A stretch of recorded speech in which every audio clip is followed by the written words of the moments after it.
हरे कृष्णा कृष्णा कृष्णा हरे हरे, हरे रामा राम राम हरे हरे। दिव्य वृंदारण्य कल्पद्रुमात् श्रीमद् रत्नागर सिंहासनस्थो श्रीमद् राधा श्रील गोविंद देवो पृष्ठालीपि सेव्यमाने स्मरामि। जयतां सुरतोपंगो मम मंदमतिर्गति मत सर्वस्वपदां भोजो राधा मदन मोहनो श्रीमनरासरसारंभी वंशी वटतट स्थितः कर्शन वेणुस्वनैर्गोपी गोपीनाथ श्रयेस्तनम्। नमो पंकजनाभाय नमो पंकजमालिने नमो पंकजनेत्राय नमस्ते पंकजांग्रये।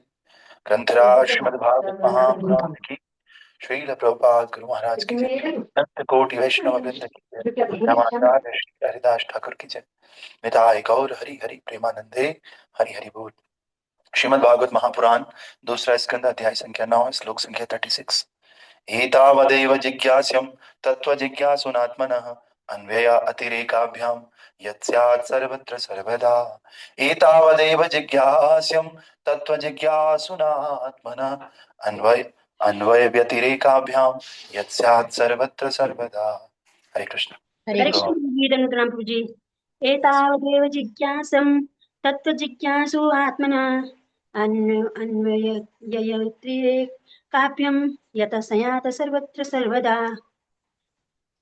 हरे कृष्ण कृष्ण प्रेम।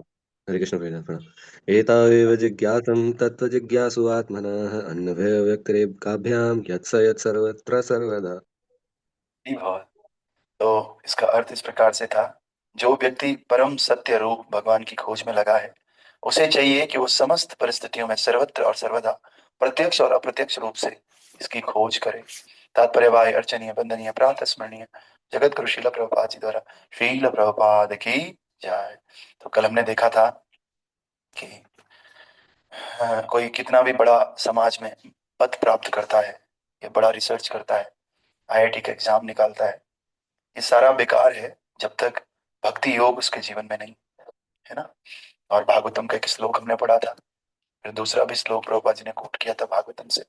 और उसके बाद हमने देखा था कि बारीकी से अगर सारे शास्त्रों का अध्ययन करते हैं और बार बार उनका निरीक्षण करते हैं तो इससे ये निष्कर्ष निकलता है कि भगवान नारायण ही परम सत्य है और केवल उन्हीं की ही पूजा करनी चाहिए।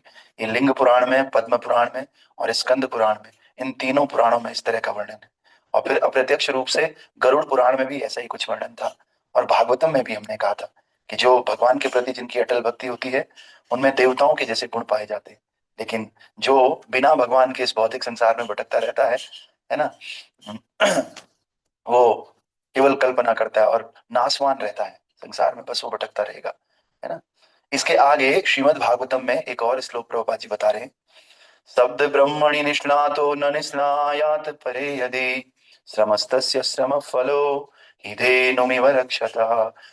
भले ही कोई वेदों के समस्त दिव्य साहित्य में निष्णात हो जाए, किंतु यदि वो परमेश्वर को नहीं जानता तो ये समझना चाहिए कि उसकी सारी शिक्षा पशु का भार उठाने तुल्य अथवा दूध नहीं देने वाली गाय के पालने के समान है ना।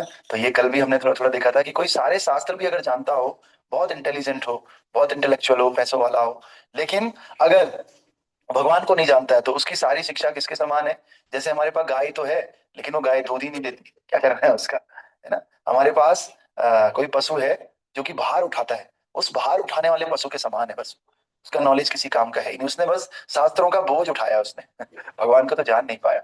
इसी प्रकार भगवान की दिव्य प्रेमा भक्ति करने की छूट प्रत्येक व्यक्ति के लिए, यहाँ तक कि स्त्री, शूद्र, वन्य जाति या अन्य किसी भी पापमयी स्थितियों में जी रहे जीवों के लिए भी भगवान की भक्ति का अधिकार है। अधिकार होते हैं ना, जैसे वैदिक नियमों को केवल ब्राह्मण लोग बोल सकते हैं, वो भी नहा धो करके, और जनेऊ जिन्होंने पहना होता है। कुछ कुछ वेदों में ऐसे स्रोत हैं उनका पाठ केवल ब्राह्मण ही कर सकते हैं। गायत्री का जप केवल ब्राह्मण कर सकते हैं, ब्राह्मण को अधिकार है और किसी को अधिकार नहीं। लेकिन भगवान की जो प्रेमा भक्ति है, जो चैतन्य महाप्रभु और उनके परिकर लेकर के आए हैं, इनका अधिकार हर किसी को है ना।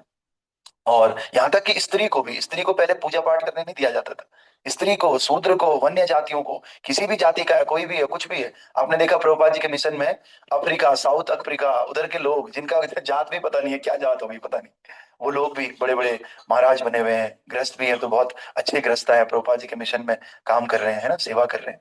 तो ये सब लोग इसलिए है क्योंकि भक्ति का छूट प्रत्येक व्यक्ति के लिए, प्रत्येक व्यक्ति पे अधिकार है, कोई भी नाम ले सकता है, कोई भी भक्ति कर सकता है। और इसका जो श्रीमद् भागवतम में इसका प्रमाण दिया है, देवे विदन्त्यति तरन्ति च देव मायाम, स्त्री शूद्र हूण सबरा अपि पाप जीवा, यद अद्भुत क्रम परायण शील शिक्षा, स्त्रियक जना अपि किमो श्रुत धारणा। ये श्लोक से ही आपको पता चल जाएगा।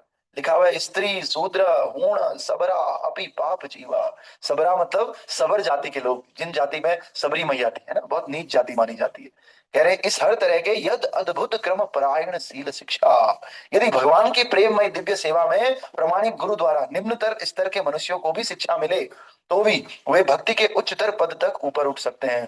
हम किसी भी कास्ट के हों, है ना, जब नराधम तक भी इतने ऊंचे उठ सकते हैं, तो जो वैदिक ज्ञान से अच्छी तरह परिचित है उनके विषय में तो कहना ही क्या है। निष्कर्ष ये है कि भगवान की भक्ति के द्वार सबके लिए खुले हैं, चाहे वो जो भी हो। इस सब प्रकार के लोगों द्वारा भक्ति से लाभ उठाए जाने की पुष्टि है। ऐसे नहीं अरे हम तो बंसल है जी, और हम तो तलागार है, कोई नेगी है, कोई रावत है ना, और ये तो ब्राह्मण नहीं है ना, हम लोग तो क्षत्रिय है। जैसे कल हम कहीं गए थे एक पार्टी में, कल नहीं परसों एक काम से गए थे, तो वो कह रहे हैं कि आप भी खाइए ना। अच्छा आप क्या खाएंगे फिर? आप चावल खा लीजिए, चावल के साथ आप रायता खा लीजिए बस, है ना। तो फिर हमने पूछा आप कौन है, तो एक सेमवाल है और एक कोई दूसरा पंडित है, शर्मा ऐसे करके दोनों, है ना। तो वो कहते हैं आप क्या है? हमने कहा भाई हम तो नेगी है, क्षत्रिय है वैसे तो, है ना। तो कहते हैं अरे उल्टा हो रहा है, आप तो क्षत्रिय होके भी प्याज लहसुन नहीं खा रहे और हम तो दोनों पंडित हैं। वो कह रहे पंडितों में भी हम छोटे पंडित नहीं, हम बड़े वाले पंडित हैं। हाँ, मैंने कहा कैसे पता आपको? कह रहे हमारे मम्मी पापा बताते हैं कि हम दूसरे पंडितों के यहाँ भी नहीं खाते, है ना, प्याज लहसुन खा लेते हैं घर में बना के, लेकिन कोई और पंडित भी बनाएगा ना, हम उनके घर का भी नहीं खाते। लेकिन अब होटल से खाना आया है तो इसको खा लेते हैं हम लोग, है ना। तो ऐसी स्थिति है। तो वो कह रहे हैं कि तो इसीलिए प्रभुपाद बता रहे हैं पंडित स्त्री शूद्र किसी की आवश्यकता नहीं। आपने देखा होगा हमारे मूवमेंट में कितने लोग प्रचार कर रहे हैं, निताई सेवनी माता जी और कृष्ण प्रेमी माता जी और जानवा माता जी, बहुत सारी माताएं। नित्यानंद प्रभु की वाइफ थी ना जानवा माता, तो जानवा माता ने पूरे, उस समय वैष्णव बहुत कम हो गए थे, धीरे धीरे हमारा मिशन खत्म ही होने वाला था। फिर जानवा माता ने अपने हाथ में वो सारी बागडोर ली और दोबारा से सारे वैष्णवों को इकट्ठा किया। जो गौड़ीय संप्रदाय है उसको फिर से आगे बढ़ाया जानवा माता ने। तो जो भक्ति है वो माता नहीं देखती, पिता नहीं देखती, शूद्र नहीं देखती, वैश्य नहीं देखती, है ना, सबको लेकर चलती है ना। तो सबके लिए अधिकार है भक्ति का। अतः हर एक के लिए, यहाँ तक कि यदि वो मनुष्य न हो तो भी प्रमाणिक गुरु की शिक्षा द्वारा प्राप्त पूर्ण ज्ञान सहित भगवान की भक्ति में सेवा की सलाह दी गई है। गरुड़ पुराण में इसकी पुष्टि इस प्रकार भी है। गरुड़ पुराण भी यहाँ पर है, आप लोग याद रखना, ये जो सेकंड कैंटो का 9वां अध्याय है ये बहुत महत्वपूर्ण है ना। प्रभुपाद जी ने अलग अलग जगह से कोट करके चीजें लिखी है। कीट पक्षिण मृगाणाम च हरो सन्नस्य चेतसाम ऊर्ध्वमेव गतिम मन्ये किम पुनर्ज्ञानिनाम नृणाम। जहाँ कीटों पक्षियों तथा पशुओं तक को भगवान की दिव्य सेवा के प्रति पूर्ण रूप से समर्पित होने पर उच्चतम सिद्धि प्राप्त, उच्चतम सिद्धि पद तक ऊपर उठने का आश्वासन हो, वहां मनुष्यों के विषय में तो कहा ही क्या जाता है। अरे कीट पतंग के लिए भी भगवान ने भक्ति दिया है। चैतन्य महाप्रभु बोलते थे नगर संकीर्तन करो, सबको बुलाओ, पहले तो संडे लव फीस्ट करो, लव फीस्ट करोगे तो सबको अपने यहाँ बुलाओ सेंटर में। अब किसी ने कहा प्रभु जी, महाप्रभु जो ये पेड़ पौधे हैं इनको तो हम नहीं बुला सकते, अगर ये आना भी चाहे तो पेड़ उखड़ के नहीं आ सकता है ना संकीर्तन में। तो बोला कोई बात नहीं, हम पेड़ के पास जाएंगे, हम हरे कृष्ण कृष्ण कृष्ण हरे हरे, हरे राम राम राम हरे हरे नगर संकीर्तन करेंगे। पेड़ होगा, कोई कीड़ा होगा, कोई मकोड़ा होगा, सब तक हम हरि नाम को पहुंचाएंगे। और इस हरि नाम के माध्यम से वो कीड़ा मकोड़ा चूहा ये सब प्रगति कर लेंगे, और प्रगति करके मनुष्य जन्म उनको मिलेगा, फिर मनुष्य जन्म में वो भक्ति करेंगे और फिर जाकर के वो भगवान के धाम जाएंगे, है ना।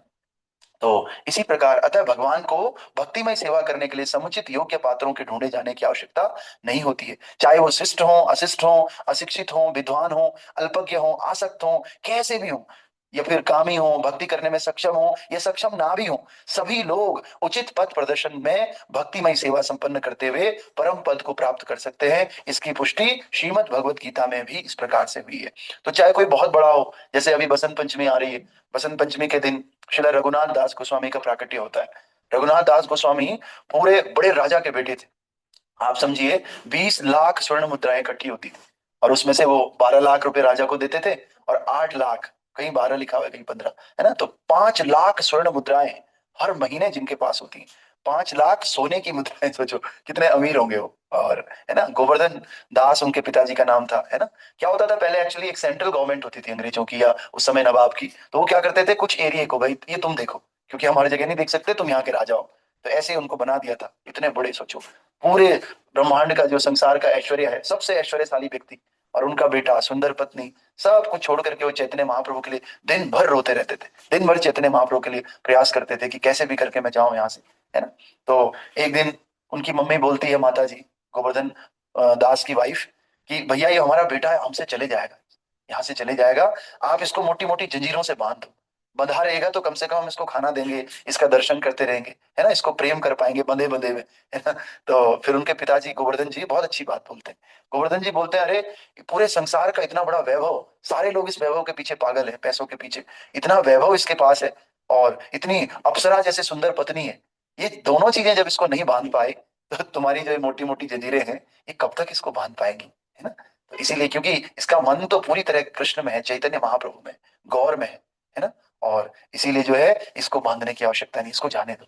फिर उसको जाने देते हैं रघुनाथ दास गोस्वामी को। और रघुनाथ दास गोस्वामी जब जाते हैं तो शांतिपुर में अद्वैताचार्य के घर में उस समय महाप्रभु आते हैं संन्यास लेने के बाद। तो वहां पर बहुत भीड़ होती है, बहुत ज्यादा भीड़, सची माता भी वहां पर होती है अद्वैताचार्य के घर में। तो बहुत हजारों लोग होते हैं, ये लोग पीछे पीछे से जाते हैं, क्योंकि इनके साथ हर समय 10-12 सैनिकों को भेजते थे, क्योंकि राजा है, सैनिकों को भेजते थे भाई। तो जब वो जाते हैं तो ये भी पीछे भीड़ में खड़े हो जाते हैं। तो किसी की नजर पड़ती है कि भाई ये देखो राजा का बेटा आया है, युवराज आया है ना। तो तुरंत तो अद्वैताचार्य को खबर करते हैं, अद्वैताचार्य को पता लगता है, वो बाहर आ जाते हैं, बाहर आकर के बोलते हैं, अरे युवराज आप। और अद्वैताचार्य को देखते ही वो पहचान जाते हैं, क्योंकि रोज गौर कथा सुनते थे, सुनने से बहुत बहुत जल्दी प्रगति होती है। तो जब वो सुनते थे, अच्छा ये अद्वैताचार्य के चरणों में गिर जाते हैं, बोलते हैं कृपा करके मुझे चैतन्य महाप्रभु के पास ले चलो, जीवन में और कुछ नहीं चाहिए, एक ही चाहिए मुझे, क्या चाहिए, गौर चरणारविंद, मुझे चैतन्य महाप्रभु के चरण चाहिए, बस आप मुझे चैतन्य महाप्रभु के पास ले चलो। फटाफट जो है अद्वैताचार्य इनको चैतन्य महाप्रभु के पास लेकर चलते हैं। और चैतन्य महाप्रभु जब देखते हैं पूरे पार्षदों से घिरे हुए हैं, पूरा सर अपना टकला हो गया ना, अब तो चैतन्य महाप्रभु सर मुंडा दिया संन्यास भेष में, और हाथ आजान उलंबित भुरा, बड़े बड़े भुजाएं ऊपर करे हुए, हरि बोल हरि बोल हरि बोल कर रहे हैं। और सुंदर सा चेहरा चैतन्य महाप्रभु का, अलग सा प्रकाश आ रहा है। और उन चैतन्य महाप्रभु के दोनों आंखों से लगातार जैसे गंगा यमुना बहती है ना, वैसे आंसू बह रहे हैं, और हरिनाम में पूरी तरह हरि बोल हरि बोल हरि बोल कर रहे हैं सारे परिकर आगे पीछे। और इतना सुंदर दृश्य वो देख करके रघुनाथ दास तो बस देखते ही रह गए, और चाहते ही एकदम चैतन्य महाप्रभु के चरणों को पकड़ लिया, चरणों में एकदम सर अपना ऐसे कर रहे हैं, पूरा रो रहे हैं, पूरी हालत उनकी खराब हो गई, बीच बीच में मूर्छित हो रहे हैं, बेहोश हो रहे हैं, है ना। ऐसे करते करते पूरे 10 दिन चले गए, वो एक दिन के लिए आए थे, और एक दिन के लिए बोल करके वो 10 दिन हो गए उनको वहां। जैसे कभी कभी हम वृंदावन जाते हैं तो पता ही नहीं चलता हमारा घर बार भी घर बार भी है, ऐसे ही उनको लगा अरे चैतन्य महाप्रभु। लेकिन जैसे ही 10 दिन हो गए, चैतन्य महाप्रभु ने कहा अब तो मुझे जाना पड़ेगा जगन्नाथपुरी, क्योंकि मैं एक सन्यासी हूँ, और सन्यासी इतने दिन एक जगह नहीं रह सकता, और वो भी अपने होम टाउन में। होम टाउन में तो बिल्कुल नहीं रह सकते, नवदीप के पास में शांतिपुर पड़ता है, और नवदीप चैतन्य महाप्रभु का होम टाउन है। तो तुरंत जैसे ही गए सारे भक्त कुछ गंगा में कूदने लगे, सब लोग सोचने लगे चैतन्य महाप्रभु नहीं तो हमारे जीने का क्या उद्देश्य है। हम लोगों के साथ उल्टा होता है, पैसा नहीं मकान दुकान नहीं, तो फिर हमारे जीने का क्या फायदा, है ना। तो सच में रघुनाथ दास बोले अब मैं प्राण त्याग दूंगा, क्योंकि चैतन्य महाप्रभु नहीं है तो मैं क्यों जीऊंगा फिर, है ना। वो चले गए। तो फिर इनके साथ जो सैनिक आए थे उनको समझाते हैं, भैया अगर ये जीवन रहेगा तो कभी ना कभी तो चैतन्य महाप्रभु मिलेंगे, लेकिन शरीर को ही खत्म कर दोगे तो चैतन्य प्रभु फिर तो मिलेंगे ही नहीं ना। हाँ, तो किसी तरह से फिर घर वापस आते हैं। और जब घर वापस आते हैं, आप यकीन नहीं करेंगे, इतना बड़ा महल है उनका। वो बोलते हैं कि मैं माता जी घर के अंदर नहीं आऊंगा, क्योंकि ये जो राजसी ठाट बाट है ना, ये मुझे काटने को दौड़ता है। इसलिए बाहर एक्चुअली दुर्गा पंडाल होता था बंगाल में उस समय, तो उस पंडाल में ही सोते हैं, वहीं खाते हैं, वहीं उनके लिए खाना चाहते हैं, और दिन भर रोते रहते हैं, केवल हा गौर चैतन्य महाप्रभु को, उनकी लीलाओं को याद करते रहते हैं, है ना। तो ऐसे ऐसे सोचिए कितने महान, कितने बड़े हैं, पैसों से बड़े हैं, है ना, कितना ऐश्वर्य है, पत्नी है, सब कुछ है, लेकिन फिर भी किस तरह से। और एक और घटना होती है उस समय, चैतन्य महाप्रभु इनको देखते हैं, और जैसे चैतन्य महाप्रभु प्रसाद पाते हैं, वो इनको बोलते हैं कि मेरा जो ये उचिष्ट है, ये उचिष्ट रघुनाथ को दे दो, है ना। पहली बार चैतन्य महाप्रभु किसी को ऐसा बोलते हैं, रघुनाथ दास को। फिर ऐसी दूसरी मीटिंग होती है, उसमें भी चैतन्य महाप्रभु चले जाते हैं और मिलते नहीं। और फिर ऐसी तीसरी, फिर तब जाकर के नित्यानंद प्रभु मिलते हैं, और नित्यानंद प्रभु जब मिलते हैं तब इनको बोलते हैं, भैया तुम तो बहुत बड़े अपराधी हो, तुम तो चीटर हो, तुम तो चोर हो। बोला ऐसा क्या चोरी कर लिया, मैं तो राजा का बेटा हूँ मैं तो चोरी क्यों करूंगा, अपने घर से खाऊंगा। तो बोलते हैं कि हे नो निताय बिना चैतन्य महाप्रभु की कृपा नहीं मिलेगी। निताय बिना महाप्रभु कृपा पाए ना। महाप्रभु की कृपा नहीं मिलती, और तो सीधे महाप्रभु की कृपा ले रहा था। इसीलिए चैनलाइज वे में भक्ति मिलती है। ऐसे नहीं कि रूपा गोस्वामी हमारे पूरे गौड़ीय संप्रदाय के आचार्य हैं तो हम रूपा गोस्वामी से शिक्षा लेंगे, बीच में सबको बाईपास कर लेंगे। तो आचार्यों के पद चिन्हों को हमें अवश्य रूप से पालन करना है, लेकिन किस आचार्य का? रूपा गोस्वामी के बाद सीधे बहुत सारे आचार्य बीच में आते हैं और इनका मूड फिर समेटते हैं भक्ति विनोद ठाकुर। भक्ति विनोद ठाकुर इस पूरे मूड का एक एसेंस देते हैं कि लो भाई ऐसा फॉलो करो। फिर भक्ति विनोद ठाकुर के बाद धीरे धीरे प्रभुपाद जी फिर उस सारांश को और ज्यादा आगे प्रमोट करते हैं। तो इसलिए सब आचार्य इंपॉर्टेंट है, लेकिन हमारे लिए जो एक्सेसिबल आचार्य है वो है श्रील प्रभुपाद। हम सब प्रभुपाद जी के अनुगत्य हैं। और इसी तरह से फिर जब वो उच्चिष्ट खाते हैं, सोचो भगवान का उच्चिष्ट किसी को मिलेगा उसकी हालत क्या हो जाएगी।